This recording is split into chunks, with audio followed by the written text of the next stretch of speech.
Nama kerennya Mas Gutang Wiyadi, punya channel YouTube juga. Beliau mengisi dah skala nasional.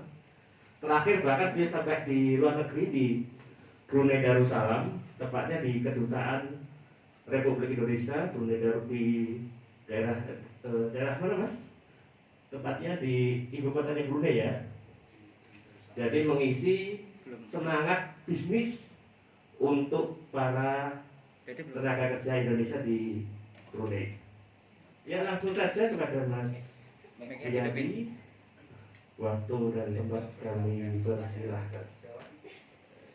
Bismillahirrahmanirrahim. Assalamualaikum warahmatullahi wabarakatuh. Alhamdulillahirrahmanirrahim. Assalatu wassalamu ala asyrofil anbiya'i wal mursalin wa ala alihi wa sahbihi ajma'in, amma ba'du. Bapak dan Ibu sekalian, ayahanda pimpinan wilayah Muhammadiyah DIY yang sangat saya taati dan sangat saya hormati, ayahanda sekalian di PDM serta semua penggiat perserikatan yang sangat saya banggakan. Alhamdulillah menjadi kebanggaan buat saya tersendiri malam hari ini bisa berkumpul bersama ayahanda serta semua sahabat-sahabat penggiat perserikatan yang sangat luar biasa. Dan insya Allah mudah-mudahan ini menjadi bagian ikhtiar, walaupun bentuknya adalah kecil, tapi mudah-mudahan bisa menginspirasi kita untuk bisa menjadi Sandiaga Uno baru, bisa menjadi Haritanu baru. Insya Allah 2-3 tahun ke depan adalah kita yang menunggu antriannya. Bapak dan Ibu sekalian, saya awali paparan saya pada malam hari ini dengan mencuplik sebuah syair Arab yang berbunyi, seorang anak Adam dilahirkan dalam keadaan menangis, dan orang lain di sekitarnya menyambutnya dengan tertawa bahagia. Maka buatlah di ujung kematianmu, tatkala orang lain menangisi kepergianmu, hanya engkau sendiri yang bisa tertawa bahagia. Di ujung maut, siapapun orang yang mengaku beragama Islam sesuai dengan teladannya Mbah Dahlan, di ujung maut yang bisa menyelamatkan seseorang untuk husnul khotimah, jawabannya adalah amal kesolehan. Maka catatan saya di syair Arab ini, siapapun orang kalau mau mendapatkan jalan surganya besar, maka mau tidak mau harus berbuat beramal soleh sebanyak-banyaknya. Dan nun sewu, mohon maaf betul, untuk momentum 10 tahun yang lalu, 5 tahun yang lalu, 3 tahun yang lalu, dan mungkin 10 tahun yang akan datang, momentum yang paling sangat kuat tarikan surganya menurut saya adalah jihad ekonomi.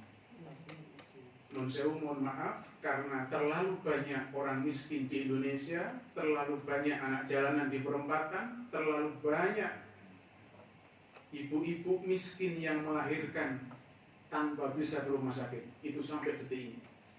Maka karena itu, amal soleh yang paling luar biasa tarikannya adalah menjadi seorang pengusaha. Karena kalau kita bisa menjadi pengusaha, maka sesuai dengan tagline di YouTube saya, salam perlawanan, salam perubahan, menggaji diri sendiri, menggaji orang lain, dan menggaji Indonesia. Tapi kalau tidak menjadi pengusaha, insya Allah gaji awake dhewe kabotan, apalagi gaji orang lain. Saya sambung dengan pepatah mengatakan, siapa orang yang memegang perut bumi, dia yang menentukan wajah atasnya. Saya ulang, Siapa orang yang mengelola perut bumi, dia yang memegang wajah atasnya. Dia yang menentukan wajah atasnya. Mohon maaf, Indonesia yang menentukan tahun Pilpres yang kemarin adalah saudara Sandiaga Uno dan Prabowo Subianto. Itu bisa mencalonkan diri menjadi seorang presiden, mohon maaf, kuotanya sebetulnya bukan karena faktor isi otaknya, tapi karena isi dompetnya. Haritanu bisa mendirikan namanya Perindo, itu bukan karena isi otaknya, mohon maaf, tapi itu karena isi dompetnya. Mohon maaf, Bapak Airlangga Hartarto bisa pegang Golkar sampai hari ini, itu bukan isi otaknya, tapi itu isi dompetnya. Hari ini mohon maaf betul, ayahanda Profesor Dr. Amin Rais berjibaku untuk membuat partai umat, pecicilan petakilan luar biasa, minta ampun. Karena isi otaknya luar biasa bobot kapasitasnya, tapi dompetnya kecil. Lah nopo kita sedaya badhe ngeten terus. Kok saya kira harus diakhiri fase ini. Maka menurut saya jihad terbesar di momentum hari ini adalah mendidik diri kita sendiri, mendidik anak kita, mendidik saudara kita untuk bisa menggaji diri sendiri, menggaji orang lain, dan menggaji Indonesia. Itu menurut saya. Lain tidak ada. Karena apa? Karena jawabannya, mohon maaf sekali lagi, jangan tersinggung. Karena ini kenyataannya seperti itu. Mengelola perut bumi, bisa menentukan wajah atasnya, itu bukan karyawan, itu bukan pegawai, itu bukan staf sebuah perusahaan, tapi dia seorang entrepreneurship. Itulah Airlangga Hartarto, itulah Sandiaga Uno, itulah Pak Prabowo Subianto, itulah Pak Abu Rizal Bakri, itulah Mas Nadiem Makarim. Beliau semua entrepreneurship. Gojek akhirnya mampu menyalip kita di tikungan, sehingga Mendikbud bukan lagi kita yang duduk, tapi beliau yang punya Gojek, bukan karena isi otaknya, tapi karena isi dompet dan isi jaringannya. Mudah-mudahan persinggungan saya sedikit itu mampu menggerakkan Bapak dan Ibu untuk emosi. Jur engko aku dibantai. Nanti kalau saya dibantai, udah saya sediakan 5 buku terbitan saya yang baru, judulnya Ayah Revolusioner. Siapapun yang bertanya, 5 orang, nanti panitia saya kasihkan buku itu untuk diserahkan ke apresiator semuanya. Waktu saya sampai jam berapa? 30 menit. Oke.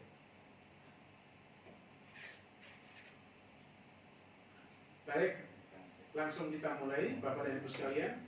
Materi saya cukup menggelitik menolak miskin dengan cara berbisnis. Kalau sekarang kita bicara bahwa disrupsi, gitulah gampangnya ya.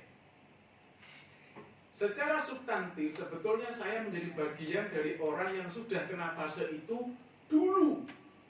Tatkala saya miskin, masih memelopori, membuat lazis PWMDIY tahun 2000. Itu saya pelopornya. Itu saya masih miskin karena numpang dan menjadi bagian dari staf dosen di Universitas Ahmad Dahlan. Alhamdulillah 4 tahun saya ngajar. Disrupsi pertama anak saya 2. Kan disrupsi itu kalau diartikan kan gangguan sebuah kemajuan. Ya gangguan. Sehingga kelaziman sebuah industri itu tidak berjalan sesuai sewajarnya. Dulu saya tatkala kena disrupsi kebutuhan di tahun 2004, dari anak 1, anak 2, kemudian anak 3, game over sampun. Uang penghasilan dari mengajar itu sudah tidak cukup untuk mendidik, memintarkan dan menitipkan anak-anak di mu'alimin dan mu'alimat. Pasti nggak cukup itu sudah. Di hari ini alhamdulillah anak saya tiga-tiganya, satu di mu'alimat SMA kelas 1, kelas 3, yang dua di mu'alimin. Enteng. Wis masih musim corona sakarepmu kapan sampai rampung? Aku gak pusing, aku gak bingung. Sik turah. Guru bayari mu'alimin mu'alimat turah-turah. Tapi saya bayangkan kalau dulu saya menjadi bagian dari staf gajian yang hanya mendapatkan fee di akhir bulan, Masya Allah, nangis cinong kata bapak dan ibu. Tapi di hari ini alhamdulillah.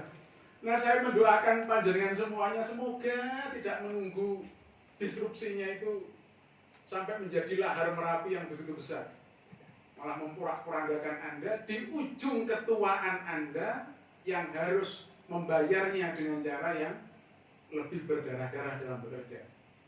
Nah, inti konteks bicara saya, mohon maaf, saya ini jadi seorang pebisnis bukan dari sekolahan, sarjana ya syariah, perbandingan hukum dan mazhab, jurusannya S2-nya hukum Islam di UMY, gak ngerti apa-apa.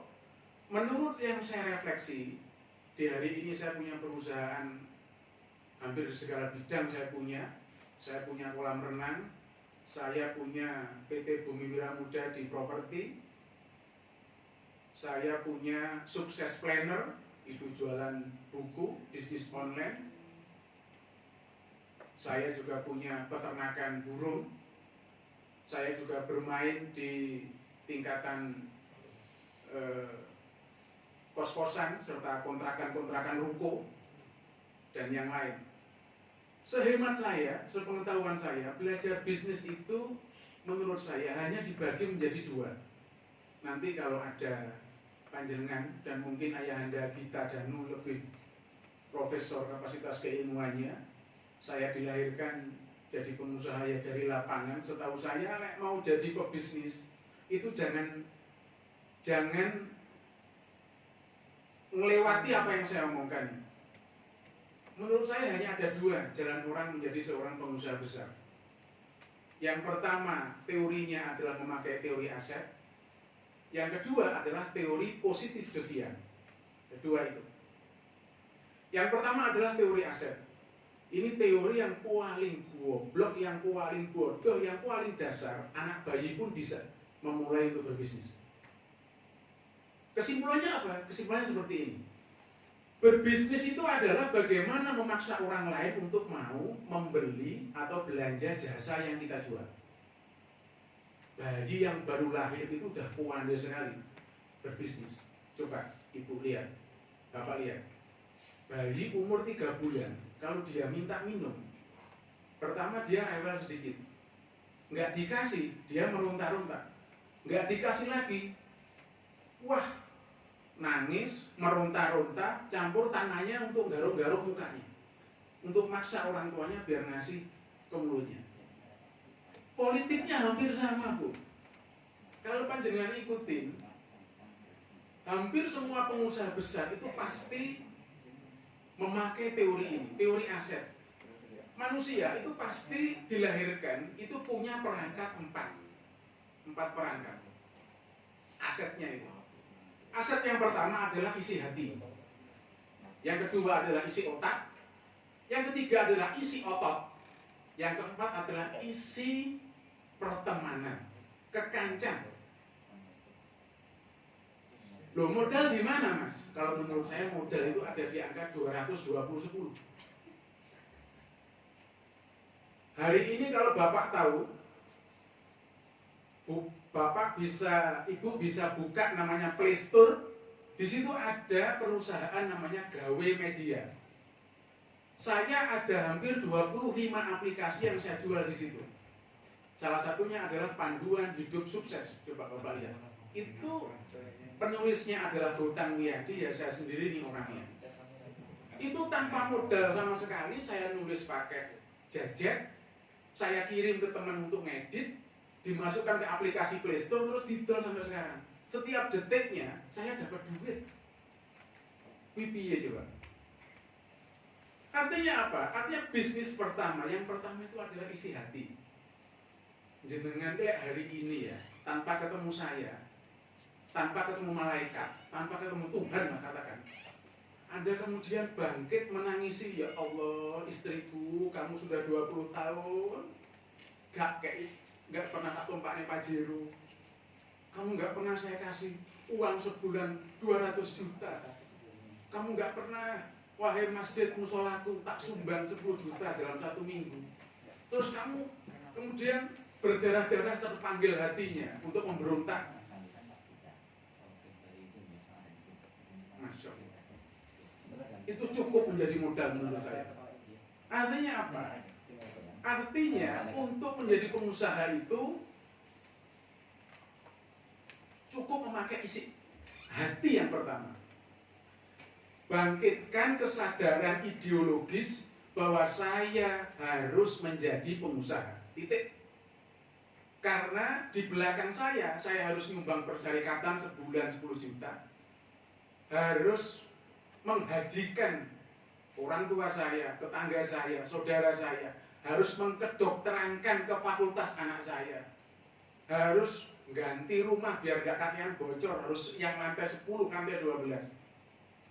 Jangan punya basis kesadaran untuk itu, kemudian Anda memberontak dengan keterpanggilan ideologis bahwa saya jadi pengusaha. Itu adalah modal yang utama menurut saya. Itu satu. Yang kedua adalah isi otak. Waton jenengan itu bisa membedakan tulisan angka 100 sama angka 1000. Angka 1 miliar sama angka 1 triliun. Atau nggak usah pusing-pusing lah. Bedain antara uang 50.000 sama 100.000. Terus kemudian Anda agak telaten memakai isi otak dalam artian satu. Tadi udah dikasih cara sedikit sama Mas Neri.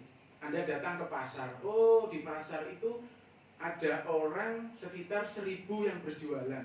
Ada yang kontaknya jualan kuliner. Oh, kulinernya adalah cendol. Oh, lotek. Oh, panganan jajanan pasar. Oh, berarti ada peluang namanya kuliner. Oh, tetangganya di situ ada yang jualan baju. Oh, yang sana berambang empon-empon. Oh, yang sana gilingan bakso. Oh, yang sini adalah daging. Oh, yang sini frozen food. Terus dengan pulang, dengan map. Ambil buku, ambil kertas, dengan tulis. Oh, ternyata peluang itu ada orang jualan kuliner. Oh, ada yang dagangannya ikan pindang. Oh, ayam. Oh, ayam ada yang mati, ada yang hidup. Oh, ada yang ikan. Oh, ada yang cupang. Itu dengan tulis dalam satu buku, dengan lihat, oh, ternyata peluang itu kayak gini toh. Terus piye iku lek ngedol? Terus jenengan datang lagi ke situ ke pasar. Oh, itu ayam. Jangan tonton. Oh, ayam. Berarti dia ngambil dari tadi di luar ada orang pakai keronjot, terus dia beli, nyampe rumah dia sembelih, bulunya dibuang, ditaruh di atas meja dirapain. Oh, itu toh bisnis tuh. Oh, begitu toh jualannya itu. Cukup begitu menurut saya. Nggak usah berpikir yang pusing-pusing punya, nggak usah. Karena basic dasarnya bisnis isi otak itu isinya hanya ada 3. 1, bagaimana pula. 2, bagaimana jual. 3, bagaimana ngitung untung. Guru belajar telumil, belanja, ngedol, ngitung untung, yang penting ora rugi. Itu isi otak. Yang ketiga adalah isi otot. Bapak dan Ibu sekalian, di era sekarang ini transaksi itu nggak bisa jam-jaman. Jenengan hari ini kalau mau bisnis kok, oh jam buka jam 7 pagi sampai jam 4, oh kentir jenengan. Gak bisa. Makanya harus punya isi otot yang penuh, full 24 jam. Loh kok bisa? Yo pakai karyawan dong, gimana? Pakai karyawan, sistem yang bermain. Tapi jenengan harus sehat. Karena orang pengusaha hari ini itu nggak bisa dijamin, Pak. Nggak bisa dijamin. Saya itu punya, yang paling baru kita punya gilingan daging. Kalau jenengan ke Telogorejo, ada outlet frozen food, daging sapi, daging ayam, serta gilingan bakso, namanya Ratu, itu punya kita. Kalau Anda ke Kasongan, lurus terus sedikit, setengah kilo kanan jalan, ada ruko paling baru. Sekarang ditulisi dijual, itu punya kita. Full punya kita. Di terminal Giwangan ke selatan sedikit, kiri jalan ada tulis dijual, itu juga punya kita rukonya di harga 2,5 M. Itu transaksi kalau kita sekali masukin ke online, jam 12 ada orang nanya, jam 3 pagi ada orang nanya, lek jenengan otote orang mau isine, wah iya harus sukses, nggak bisa.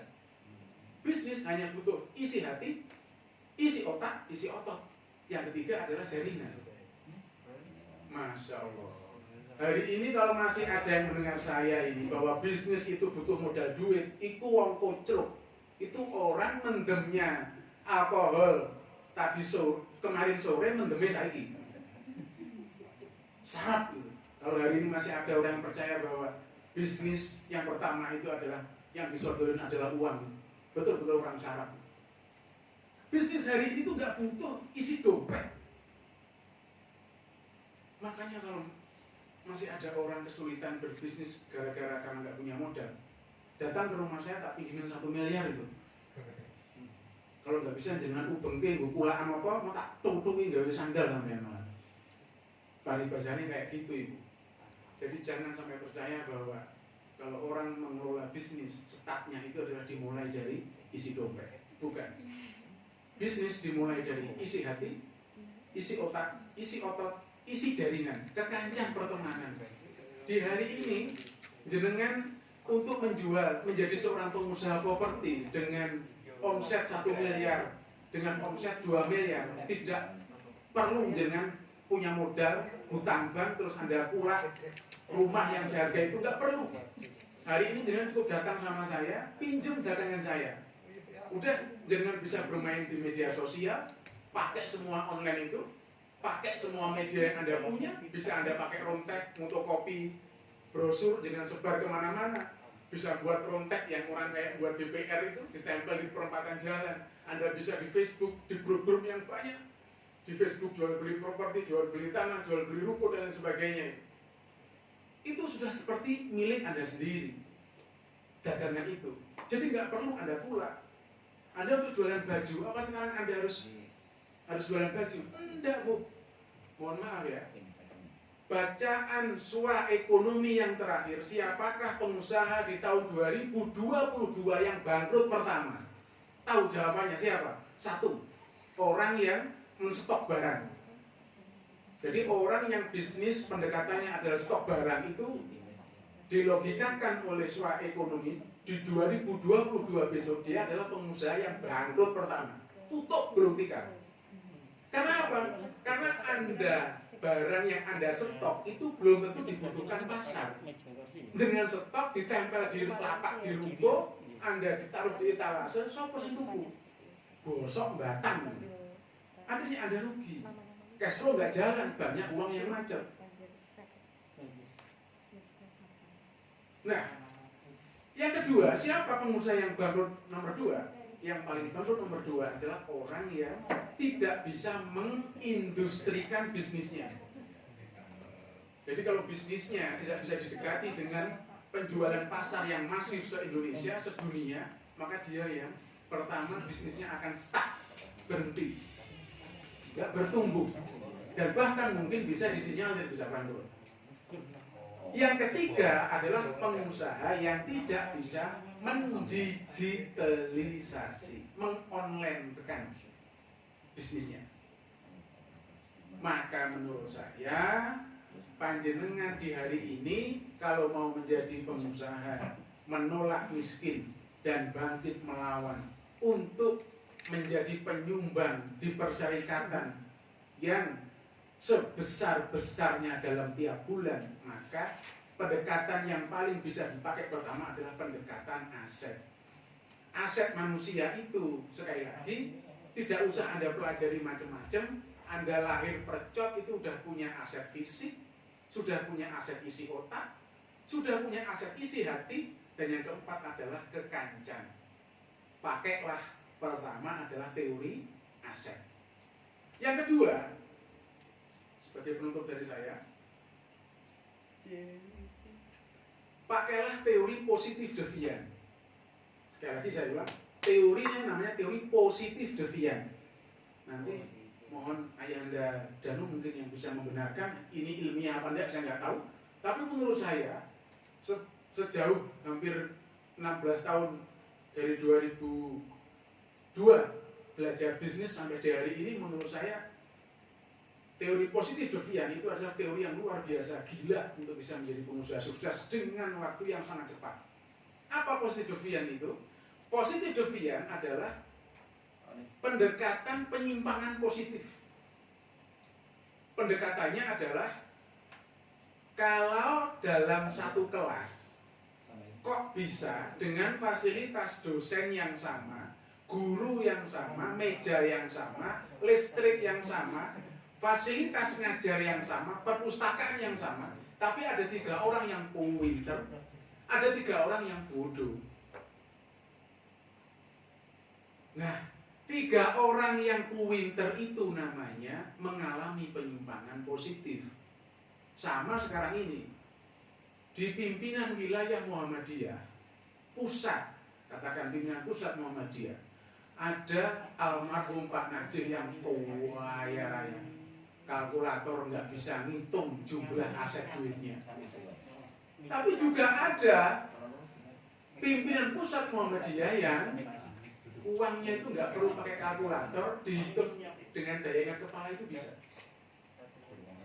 Nah, ada kemungkinan almarhum Pak Najib ini mengalami penyimpangan positif.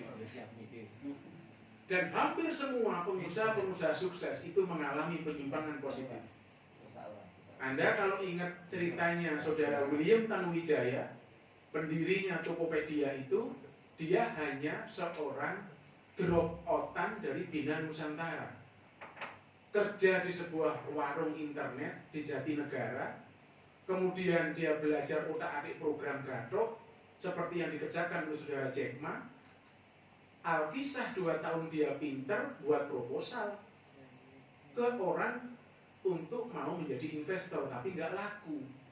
Tapi akhirnya dia cincang partnership dengan teman yang lain, membuat Tokopedia kecil-kecilan. Akhirnya tumbuh, berkembang. 2 tahun kemudian di 2017 dia dinobatkan oleh BCA menjadi 10 orang pengusaha baru muda terkaya se-Indonesia. Itu orang butuh duit, tapi butuh isi otak. Dan itu butuh namanya tindakan positif devian, penyimpangan positif. Saya basicnya adalah syariah dan hukum Islam, mengalami penyimpangan positif, sekarang jualan daging, jualan frozen food, jualan rumah, kolam renang, fitness, dan lain sebagainya. Tapi kalau nggak seperti ini nggak bisa.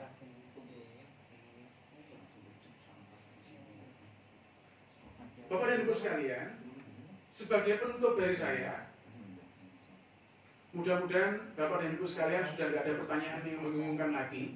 Nanti kalau masih bingung, saya kasih WA saya atau datang ke rumah saya, aku tak kursusi wes, gratis sedino songi, biar jenengan jadi pengusaha cepat sukses. Gampangnya seperti itu. Penutup dari saya ini datang ke forumnya Muhammadiyah, nggak di Ortum, nggak di jajaran PCM, ranting, PDM, PWM, dan mungkin yang lain. Selalu saja seminar itu hanya menghasilkan sebuah dokumen pidato, ceramah, dan isi YouTube. Tapi tidak pernah merangsang, melahirkan, dan menginspirasi orang yang berani menolak miskin menjadi orang gajian. Akhirnya berani mengambil satu peluang, bertindak dengan cara teori aset maupun teori positif devian. Akhirnya bisa menggaji orang lain, dari menggaji dirinya sendiri, dan bahkan bisa menggaji Indonesia. Ketakutan saya, jangan-jangan malam hari ini juga kita seperti yang disindirkan oleh saudara Jack Ma itu. Ribuan monyet, kalau di depannya disuruh memilih antara pisang sama satu gebok uang 1 miliar, monyet itu tetap memilih pisang. Saya gambleo ngentek pedot tenggorokan saya ini untuk bilangin panjenengan semua, memilih antara bisnis sama karyawan itu, ya jangan-jangan tetap seperti monyet itu yang memilih pisang ini.